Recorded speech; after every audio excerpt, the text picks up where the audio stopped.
With all the talk about gun control recently, the NRA typically gets brought up in those conversations. And something that people need to understand is that the average member of the NRA is not the leadership of the NRA. The average NRA member actually does support tighter regulations on guns. They support enhanced background checks, all the things that non-NRA members are also saying they support.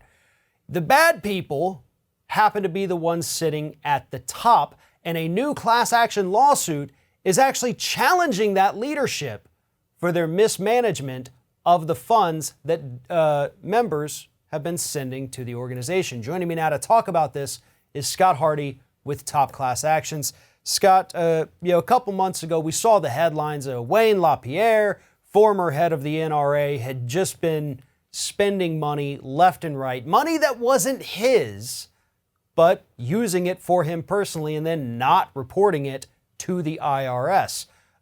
Tell us why this has got NRA members so riled up, rightfully so, by the way. Right. Well, you have the average NRA member that is, paying their dues or sending in their $50 or $100 a year. They're trying to support their Second Amendment right, and they think that money is going to helping support their right to own a firearm.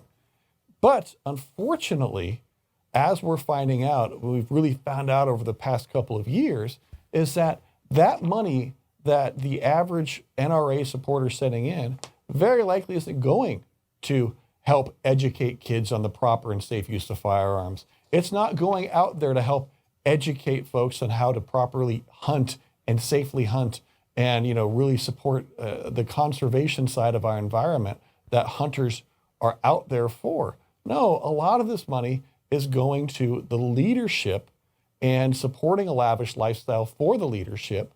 And then, of course, you have all of this money that is also coming from essentially the lobbyists of the NRA that are saying, hey, take that money and fight for us. And they're shoveling a lot of money towards the NRA and the leadership as well. But what really kind of keyed me off was, I'll confess here, I was a member of the NRA about 15 years ago.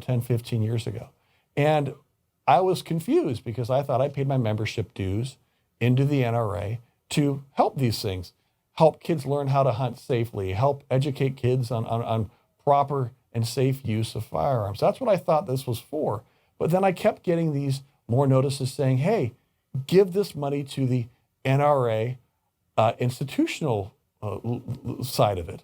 And I went, what? The institutional legislation side of it? I thought I was giving this money to the NRA to go ahead and fight for my rights. And then I started seeing some of these reports popping out saying that, oh, wow, we're paying the CEO more than $500,000 a year. Sheesh. Oh, and that CEO is, according to this, getting free suits for hundreds of thousands of dollars. Oh, the NRA is paying their lawyers a couple $1 million a month. And I said, where is this for the grassroots NRA supporter? How is their money actually helping them? How is the average NRA's contributors' cash going to supporting their goal of educating and just helping the average American? And from what I saw and from what this class action is alleging, that's just not happening. And what's interesting, too, is, you also had the ill-fated NRA TV that recently shut down. They're paying those hosts countless dollars every year to not even talk about gun issues. They're out there just talking about political issues, going after their political opponents, and they're not actually doing anything involving what you said. You're teaching people how to be safe with firearms. I mean, that is actually part of the NRA's platform. That is what we allegedly do, but they abandoned that years ago. This is not what it is. The NRA has become pretty much a completely political lobbyist organization today. It does not represent the interest of average gun owners anymore.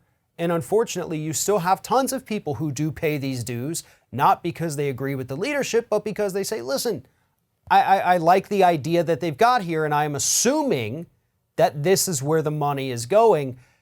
But again, it's not just to the former CEO's lavish lifestyle, but all these other projects, the lawyers, the political projects, their lobbyists, it's not going to anything that the NRA claims that it's going to here. And I think a lot of NRA members out there would be very unhappy to know about this, because they may not follow all the news about the NRA all day, every day, but these are things that have been out there and a lot of people haven't necessarily paid attention. And hopefully we can bring more attention to this so people understand what they're funding. To me, it almost is reminiscent of like a mega church pastor, right? We've seen a lot of those guys in the news recently. Send me your money because you believe in the words I'm saying. You believe in this religion that I've got, but really I'm going to use this money to go buy myself a couple more private jets. I want this big old mansion. And Wayne LaPierre was no different when he was running the NRA. Right. You have folks that are very often, living paycheck to paycheck, but they strongly believe in their Second Amendment right, and they believe the NRA is there to support that right. So they're sending in their hard-earned money just to support the NRA so they can continue to support their Second Amendment right, not knowing that that money might be going to buy the CEO a $5,000 suit because he feels he needs that $5,000 suit to appear on TV and fight for your rights. Come on. That's just not the case. We see that, as you said, with churches and other nonprofits where the leadership is just taking an immense amount of money to live these lavish lifestyles, and they're depending on their folks to actually support this. And it's like, no, use this money for what people are donating. Use this money for what people are counting on it for. Don't use it to buy yourself a new pair of Gucci loafers. Absolutely, and I think they've got a pretty solid case with this one. For more information about this issue, please follow the link in the description of this video, head over to Top Class Actions, and make sure you sign up for their weekly newsletter. Absolutely one of the best resources out there for consumers. Scott Hardy, Top Class Actions, thank you very much for telling us the story today. You're welcome. Thanks for your time, Farron.